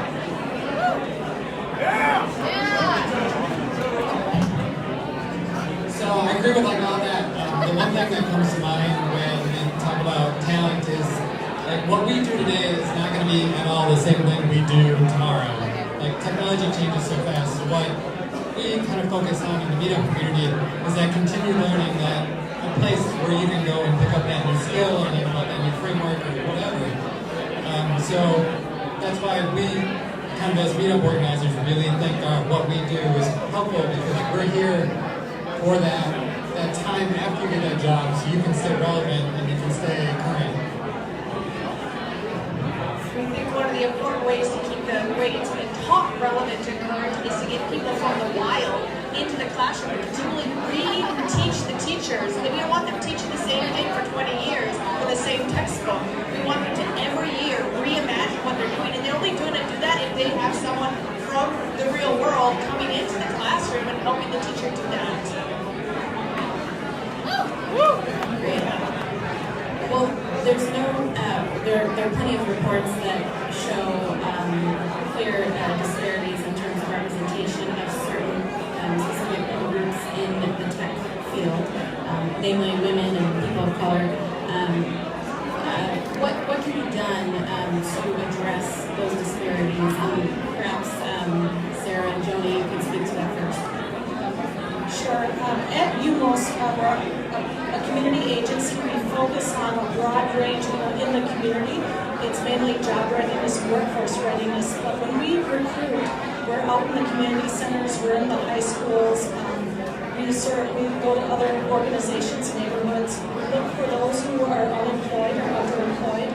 So our program is focused on reaching those who have barriers to work, and that is the primary goal. We also UMOS tech hires primarily women, all the way from our CIO down to our, not down, but across to our career coaches. So that's kind of a need. We also have priority service for veterans and spouses of veterans. So we really, as we recruit, we want to put that out there, and we're everywhere in Milwaukee County. So at IC Stars, our mission is to find talent, train talent, and put talent to work. And part of that philosophy is also making sure that we are really looking and thinking about diversity and inclusion and building a tech workforce. And when we look at these percentages, I think it's around 60% of STEM jobs are held by women or people of color. A lot of that needs to change because the technology that we're developing and what we're looking for future workforce really needs to reflect different perspectives. And you can really only have that when you're building a workforce based on people from different socioeconomic backgrounds, different ethnicities. And in Milwaukee, we have a chance to really look at and change what those demographics look like. And so it's important for us when we bring in our interns that we're very intentional about making sure that the interns are diverse, that they are a good mix of gender. We get into the leadership skills training, so we're not just teaching technology, but also talking about gender bias in the workforce. We actually have a rule that none of the women are allowed to clean the kitchen in our workspace, right? And that really speaks to kind of what we see in the workforce, especially in tech, when there's a much lower retention rate with women in technology because of the environment that they're in typically. And so we have to be honest and be real about what that workforce looks like. We have to prepare the next workforce for what they may encounter. And we also kind of have to break through some of those systems that are put in place to not provide access and opportunity. And so it's really important that we look at that D&I conversation when we talk to staffing and employment, and not just checking the HR box for compliance, but really being genuine about changing the workforce because of how much better we will create, we will design, and we will deliver when there's so many more different perspectives that are coming together to think about and deliver that content. From a meetup point of view, we just want to make sure that the events that we organize, it's clear that we're trying to make sure that it's a safe place, and the easiest way for us to do that is to make sure that we have code of conduct on our events, and that it's apparent that we have code of conduct, and that we enforce that code of conduct, so that if there is unwanted behavior that is taken care of, so people know that when they come to our events, that they should be in a safe space. I am literally getting a PhD in this topic, so I could talk for a very long time on this. But in short, what I like about TEALS is if you have our flyer, which is at the door, you'll see that 1/3 of our students are female in our classes. That sounds low, but that's double the average, and 1/3 of our students are underrepresented minority. So we're doing pretty good because we put a huge priority on this. Our curriculum is specially crafted to be appealing to diverse audiences. Our training for all our volunteers and teachers focuses on how to attract and retain students of diverse backgrounds. And when we go to the schools, we say this is your year-long plan of how to get underrepresented groups into this class. We don't want a single talented person to be left behind because they think that they can't do tech. We want every talented person to feel welcomed and included. And part of that comes from getting really awesome volunteers from diverse backgrounds to volunteer in the class and be a role model that the students see. I want to flip the narrative a little bit on this question and ask, what are educational institutions doing to lower the barrier of entry for people across a whole spectrum of different kind of backgrounds? So my school, the School of Information Studies at UWM, we have the highest population of veterans, and I'm incredibly proud to be able to say that. If you're coming from a 2-year institution, if you're coming from a 4-year institution that's non-technology related, if you want to come back and get a graduate degree in technology, we want to work with you to maximize the amount of credits that you already have so that we can get you to that goal that you have. A lot of schools, unfortunately, sometimes say, we have this requirement, we have this requirement.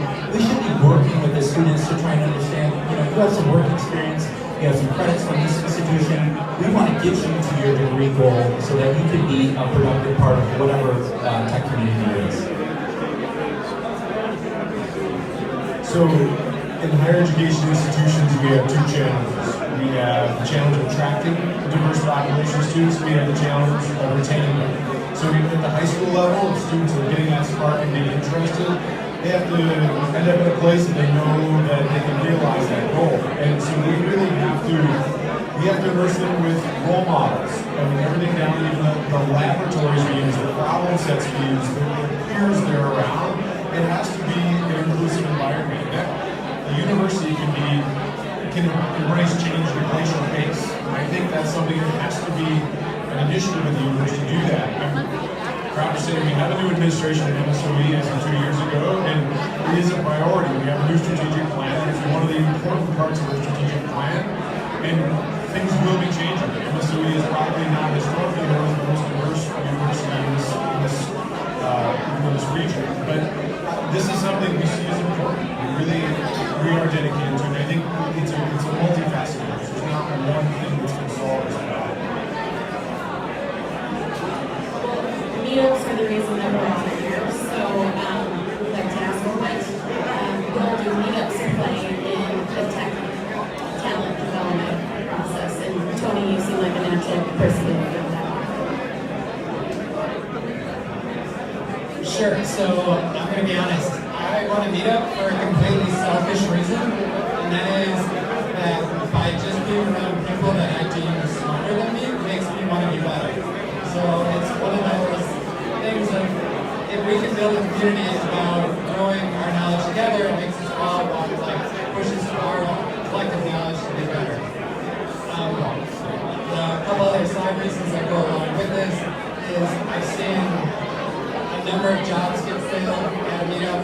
I personally have a current gig because of people who I talk to at Milwaukee.js. And then the last thing that I think is missed a lot of the times in this conversation is that when you're in a community, it's very easy to find people with similar problems and get support and realize that you're not alone.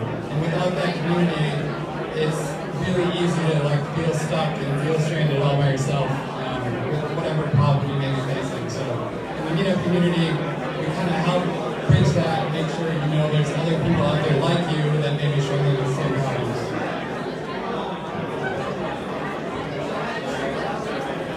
I don't like the meetups. I love the tech meetups. I've been to Tony's several times. He does a fantastic job. I'm always an advocate for my students to go there. I know sometimes they just think of themselves as students, but I say you're emerging professionals. It's an opportunity to network, learn new technologies, learn what industry partners are doing. So the fact that we have all these meetups here and all this energy, I think is absolutely fantastic. I usually go to the Milwaukee Big Data Science meetup, and I usually nudge all my graduate students to show up there because often topics being presented there are of more interest to them. But I also think that industrial partners who are attending the meetups should also engage with the students the students are there to look for jobs. So, and if often they come back and they say, well, we didn't really find any indication of jobs. And that's important. So if you're from industry and if you've got open positions, feel free to advertise them overtly during the meetup. Students really want to push the job ad in front of their faces. Otherwise, they do not respond. So I see that as a little piece of the puzzle that we can solve during the course of attending a meetup.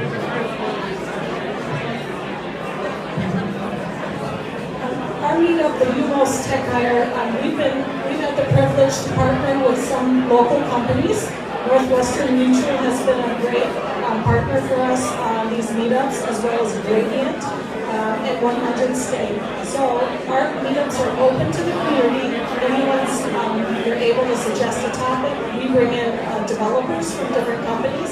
So we have building an iOS app, we have WordPress, we have building your e-portfolio for those students who are coming out of college. So that's a large number of our participants are college students looking for the certifications that we pay for.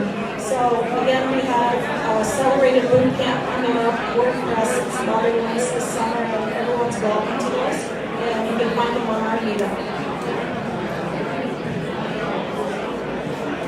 Great. Well, some people in the audience may be wondering, how can I get involved with all of this? So, give your elevator pitch. How can people get involved with tech talent development?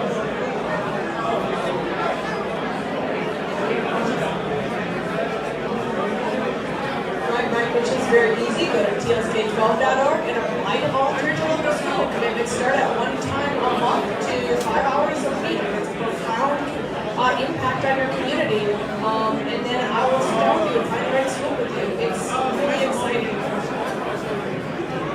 So my advice is to just show up, and either whether it's to a meetup, whether it's to a community event, whether it's help pushing the needle at work, like all you need to do is show up. That is the first step to anything. If you need support or help with that, you're in a room full of people and meetup organizers that are willing to help you do whatever it is you want to do to make this community better. But the first step is showing up. So there are a number of ways to get involved with IC Stars Milwaukee. As a company, you can get involved as a program sponsor. We are currently looking for program sponsors for Cycle 2 in the fall. And there are a number of levels that sponsorship takes place. As a project sponsor, you can get involved in working directly with our interns and creating an RFP so that our project teams will actually work on building a wireframe and presenting a solution to a company problem. Our current project sponsor is Red Arrow for Cycle 1, and they have been an amazing partner with us. With the support of Dome and Constellations, who is our anchor sponsor, bringing IC Stars to Milwaukee. You also can get involved on a company level as a mentor or workshop sponsor. Our current sponsors are Northwestern Mutual, Red Foundry, and they're helping, working directly with our interns, mentoring them through the program, providing feedback on their projects, and providing different opportunities for our interns to learn from as well. As an individual, you can also get involved as a volunteer. You can come in for high tea. You can sign up and self-schedule yourself for high tea throughout the 4 months of our internships. And you're coming in, it's a 1-hour commitment. You can sign up on milwaukee.icstars.org. You can also sign up for mock interviews and virtual interviews and helping us with our interns as they get into the staffing and career phase of the 4-month boot camp, where we then kind of become a staffing agency and help place them in tech jobs. So there's a number of ways. Again, milwaukee.icstars.org is where you can apply to be an intern, get information about sponsorship, sign up for IT, or contact us for more information. If you want to be involved in the UMOS Tech Hire, you can visit over on our table. Jose is over. Or stop by our location on Chase Avenue. Everyone, I think, knows where Chuck E. Cheese is over there, so we're right next to there. We have a nice tech lab. We have Wi-Fi. We have laptops. We have video conferencing capabilities. It is open to the community. If you're an employer, again, we have staff that looks at industry trends, research, looking at customized training. We're a non-traditional pathway, so we're not within the higher education institutions, but we do provide industry-recognized certifications, whether it's in Microsoft certifications or otherwise. So again, you can visit our table or stop by Chase Avenue. If you're interested in learning about more UWM's curriculum or our programs, you can go to uwm.edu, SOIS, SOIS, School of Information Studies. In there, we also have an event tab, and I think tentatively July 18th, we're planning a community event to showcase artificial intelligence and some of the blockchain applications that we're working on. We'd love for people from the community to come and learn about some of the things that we're doing. So again, uwm.edu, SOIS is our website. Marquette is very easy. Go up the street, turn your left, go into any building you want, and ask them to direct you to computer science, and you'll find us. But I think there's other opportunities in which we can form tech pipelines. So, for instance, I speak specifically for graduate students, for MS, PhD students, because many times when companies are hiring potential employees in whatever you might want to call it, machine learning, big data, data science, AI, they're looking for MS, PhD level students, and often engagement with those students starts while they're still in graduate school, because these students are always hungry for projects and other interesting questions. If you have simple questions, then students will probably not be interested. But if there are very interesting theoretical questions that you think your company can engage and collaborate with us, then we already do a bunch of this, and we're happy to do it with anyone, and I'm happy to be around and talk more about that. So think of that as you are thinking about building out your development pipeline. So Milwaukee School of Engineering, the new building that we're building for software engineering, computer science, the second floor of it is primarily going to contain a very large supercomputer and a corporate partnership center. So what we're looking for is corporate partners, and this could be small startups, it could be non-profits, it could be large companies. We're looking for real projects that students can sink their teeth into. So the whole idea here is we're going to have a large computing resource that's going to far exceed what we need from an academic standpoint. We're looking for this to be a center for the region to catalyze a lot of the work that's being done in machine learning and artificial intelligence. And so we're looking to engage in the community. So you're welcome to go to msoe.edu/CS. You can find my contact information there. Feel free to shoot me an email. I will read it. I think that's all the time we have, so thank you so much for being on the panel. Thank you for what you do in terms of building Milwaukee's tech pipeline.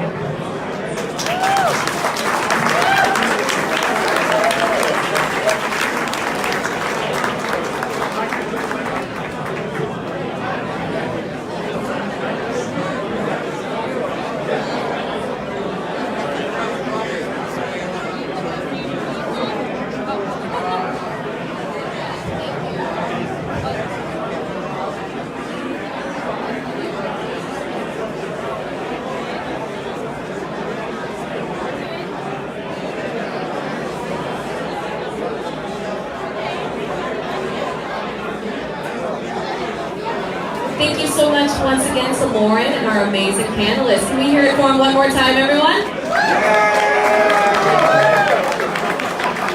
Yes to the fist pump. Bring back the fist pump. All right. If you are in our last set of meetup group pitches, make sure you come to the side of the stage. We're going to get started here in just a moment. If you are in the last set of our group meetup pitches, please make your way to the side of the stage. And everyone, feel free to move forward. I hear that it's tough for us to hear beyond the garage door, so if you all want to move forward a little bit just so that they can make their way in, that would be great. Thank you guys so much. And with that being said, we got some more door prizes. Woo! All right, up first, we have another pair of Brewers tickets. Shout out to Skills Pipeline for donating. Oh, one fell out. That's going to be the winner. The winner of this set of Brewers tickets, Paige Barreto from UW Parkside. Paige, congratulations. Thanks, Skills Pipeline. All right, up next, we have, a bottle of wine. Can I put my card in for this one? Is it too late? And that's from Umos. Thank you, Umos. Going home with a bottle of wine is Caroline Harden. Congratulations, Caroline Harden. All right, one more. We got another pair of wireless headphones, and that's from Fox. And going home with a pair of wireless headphones is Andrew Glassman. Congratulations to Andrew. All right, Andrew.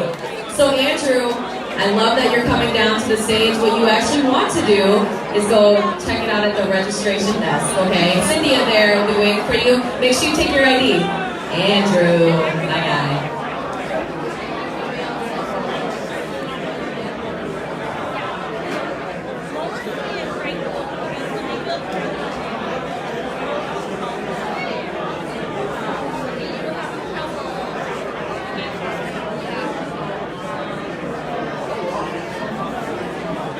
All right, everyone, we're going to keep things rolling. We're going to head now into our last set of meetup group pitches.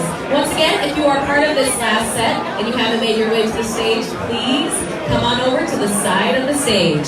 My left, your right. Come on over to the side of the stage. But before we get started, I want to introduce Phil Langford from Northwestern Mutual, who is here to tell us about their organization's involvement in the tech community. Let's hear it for Phil, everyone.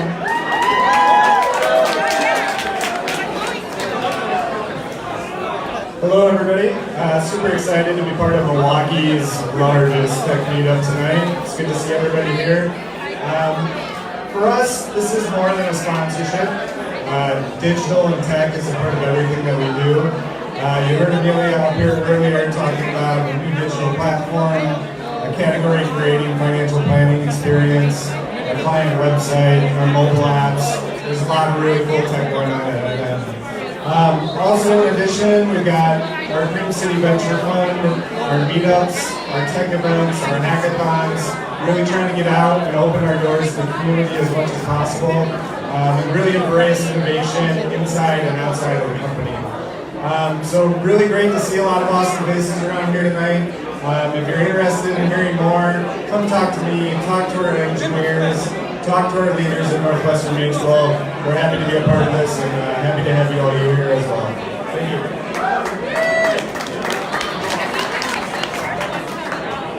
Thank you so much, Phil. All right, everyone, starting out our final round of group pitches, we have David Pine from Cream City Co. Let's hear it for David. All right.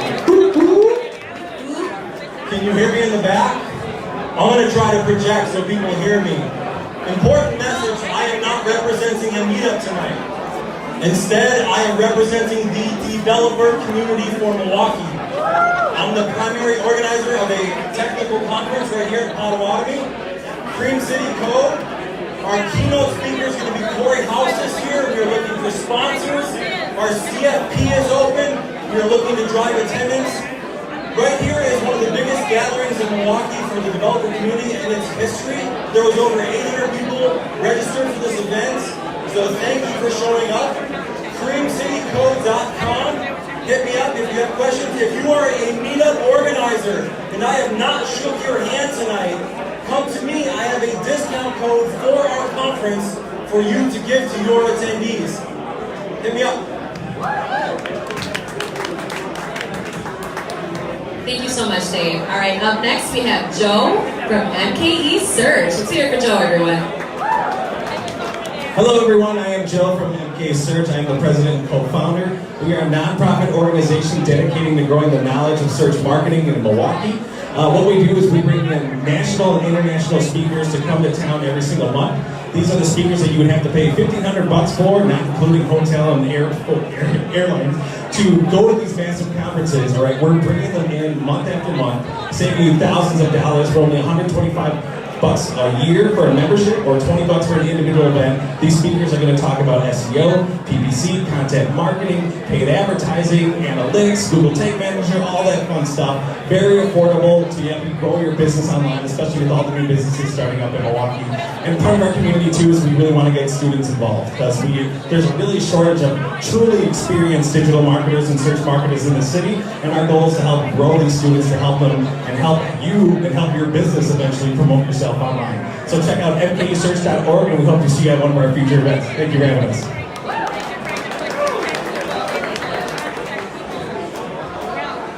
Thank you so much. So just a side note, if Steve from React is in the building, or if anyone knows who Steve is, please tell him we're looking for him. Steve, come on over to the stage. All right, and while we wait for Steve, please welcome up next, Kevin from MKE Python. Hey, real quick shout out to all the organizers. I'm loving tonight. This is the first time I think I've seen all of us from all the different meetups in the same room, talking and connecting and finding out how to make Milwaukee better. So thank you so much. Let's give it one round for the organizers. My name's Kevin and I organize the Milwaukee Python meetup. We are the official local Python meetup group for the Python Consulting Foundation. We're here to bring the language to developers and make it more accessible to those who want to learn. Python is one of the fastest growing languages right about now. We're looking at Stack Overflow surveys and the GitHub surveys. It's really popular. We have a very diverse community here in Milwaukee. We have a new web development focused talks, folks in that. We have a data science and machine learning focused group in that. And we partner with other meetups. Mitch, who's also here tonight with Oral Machine Learning. We're very close with that. He's one of the big data.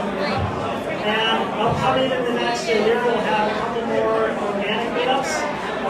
intro workshops. There are many folks trying to learn Python. If you want to learn Python, find us on meetup.com at MKB-Python, and we will have intro workshops. We will not only bring talks on the learning language, but getting your hands on a keyboard. Help you learn the language. So we are here to support you. Come for the language. It's awesome. Stay for the community. It's going to be better. Thanks. Thank you, Kevin. All right, coming up next, we have Gabriel from Salesforce Saturday. Let's hear for Gabriel. Hey everybody, what's up? Ooh, that's kind of loud. Too much protection? Yeah. Okay everybody, Salesforce Saturday. We do this at Penrod's office, which is where I work. It is just down the road, about a block away, across the river. And we do Salesforce. Salesforce is a cloud system. It enables you to be a builder, even if you don't write code. So for those of you in the room, you're like, I'm not sure code. Don't worry. We've got you covered because you can build solutions with what Salesforce calls clicks not code. So you can do a lot of things just by typing, clicking. You don't necessarily have to know the ideas behind writing code. You can still design solutions. So that's what Salesforce Saturday is about. Also, I would note that Salesforce tries to be a very inclusive company. So they're focused on broadening opportunity. If you are a woman or LGBTQ, Salesforce is all about equality of opportunity. And so please come. We want you there. It's a big focus for us. It's a big focus for Salesforce. And so we want you there. Don't feel like there's any sort of stigma. We're going to have you. We like having you there. One more thing. Actually, that's all I have for Salesforce Saturday. So, cool.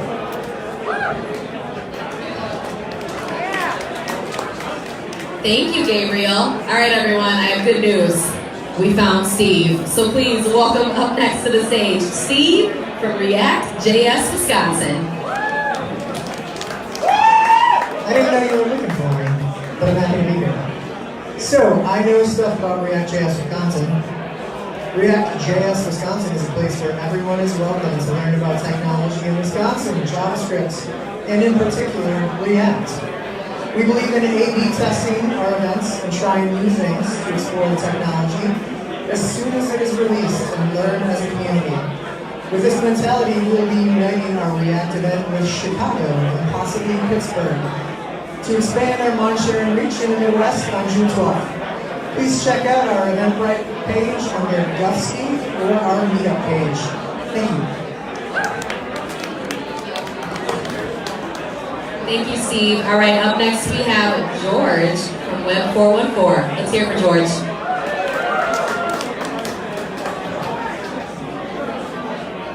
Well, hello everyone. My name is George Frick. I've been developing software in the Milwaukee area for a little over 10 years. I help run the Web 414 group. We are a full stack meetup, everything web development, so you can kind of come and talk about whatever you want to talk about. We've had talks on Vue.js, sustainable app development. We just had a talk about GraphQL by Clarksell. We have an upcoming talk this Tuesday by Jacob McKay on premature abstractulation. He's a mobile engineer with Brady Corporation. After that, we have upcoming talks on ChatOps, Docker, Polymer, Go, and more. We're really an open community, so anyone who wants to give a beginner talk, we let students give their first talk in a smaller group where everyone can kind of talk a little bit more. That's pretty much it. You can find me at Bruce City Coder on Twitter, or you can check meetup.com/web414.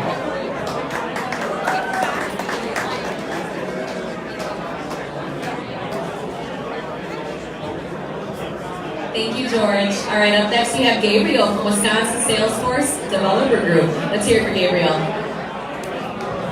You guys thought you were done with me. You're not. The Salesforce Developer Group.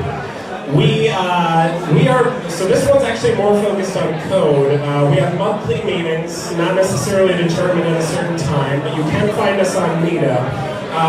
The Salesforce Developer Group, if you are a Salesforce developer, so meaning you develop on Salesforce, or are interested in doing so because you are like coding, we're for you. We are a good way for learning about developing in a multi-tenant cloud environment, which means that if you are developing in a system that's cloud-based but it's shared with other clients, so you have to consider limitations, Salesforce can be pretty good for you with regards to learning about that because they apply limits on the ways that you have to develop, which makes you have to think more creatively as a developer. So we can offer you that. Our developer user group for Salesforce offer is also open to varying degrees of ability. So if you're just learning and starting out to code, or if you're an admin for Salesforce, as I was talking about earlier with the Salesforce Saturdays, we're open to you as well. We want to teach you how to write code because that's important to us as well in the Salesforce ecosystem. Some of the things we've been really excited about lately in the Salesforce developer user group is Heroku. We've been working on that a lot lately. Actually, the Python folks, I gotta find the Python guy. There he is, because I've been doing a lot of Python development on Heroku. We also been working more with the Salesforce developer experience, which is related to increasing the amount of source code driven development that we're doing, and increasing the quality of our deployments, as well as working with Salesforce's Lightning framework, which is their new JavaScript-based framework. It's just based on the Aura framework. But if you're familiar with React or Angular, it might be kind of neat for you to see something a little bit different. So the Lightning framework would be the thing for you. So come join us, please. Thank you, Gabriel. All right, if we have a Peter from the drone user group in the building, please come on up. Peter, we have a search party out for you from the Milwaukee Drone user group. All right, and while we wait for Peter, up next we have Jason from the Wisconsin.net user group. Let's hear it for Jason, everyone. Thank you. I'm Jason. I'm the president of the Wisconsin.net users group. The group was founded over 16 years ago and launched with the Visual Studio.net when Microsoft released the .NET framework for Visual Studio. Our mission since inception has been to develop a peer group of developers and architects and managers who are interested in learning and sharing and growing the Microsoft knowledge and capabilities. The industry's group is providing members with a forum to hear top industry experts speak, learning opportunities, and teach others who are also interested in .NET. We cover the entire spectrum of the .NET technologies, including web, JavaScript frameworks, cloud computing, mobile, desktop applications, and more. The presentations are all technical in nature, and the speakers routinely demo live code during the presentation, so you're going to get a highly technical talk. We do varying levels of complex to hard. You can find us on Meetup when we have 1,200 members, and we meet monthly the second Tuesday of the month at 7 p.m.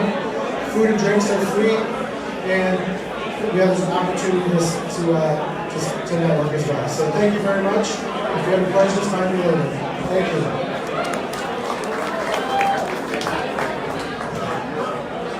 Thank you so much, Jason. All right, up next we have Megan from Women in Big Data's Midwest chapter. Let's hear it from Megan, everyone. Good evening. This is the last time I'll be up here tonight. Clearly, I love the data. So we're launching a Midwest chapter of Women in Big Data. This is actually an international organization. We're just getting rolling here in the Midwest. So if you're interested in shaping where we're going, please feel free to join us. The group is focused on women, but we welcome supporters of women as well. For the remainder of this year, we're focusing on developing and offering technical workshops. But again, we would love your ideas and helping us to grow. Thanks. Bye.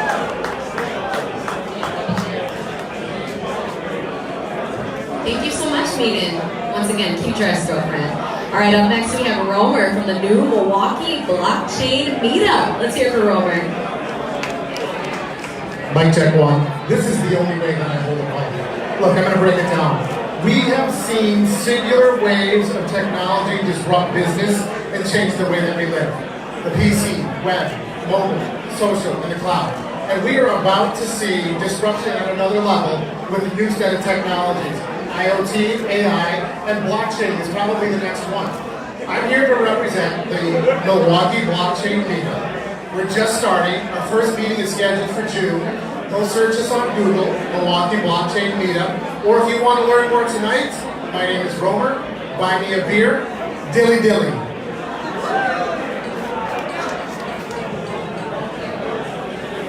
Thank you, Romer. And last, but certainly not least, we have Jamie Gill from the Milwaukee Data Science Meetup with a special announcement. Let's hear for Jamie. I like that hat. Hey everybody. So yeah, last but not least, I just want to say thank you to all the different meetup organizers and meetup participants that made it out today. I know I, for one, have definitely enjoyed and eaten a lot of free pizza in all of these meetups, so we are starting Milwaukee Data Science up again. I took over the meetup last week, so if you have any ideas, or if you'd like to speak, I know it's kind of hard to throw an empty beer bottle and not hit a great data scientist out there. I see quite a few of you out there that I know. So come talk to me, and we are going to be getting rolling very soon.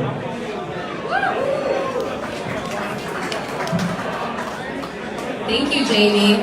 And with that, everyone, that concludes the first ever Meet the Meetups event. Let's hear it for everybody. Thank you all so much for coming out tonight. I think it was an awesome event. It was very successful. I hope that you all enjoyed yourselves. Feel free to stick around until 8:30. Keep mingling, eating up, drinking up. Make sure you all get home safe. And thank you all once again for coming out to our inaugural Meet the Meetups. We'll see you next time. Have a good night. Oh, so sorry. The party's only just getting started. We have our official after party for Meet the Meetups. Woot woot. We're gonna head over to Camp Bar 3rd Ward after the event is over, okay? So at around 8:30, we're gonna all head over to Camp Bar 3rd Ward. See you there and have a good night.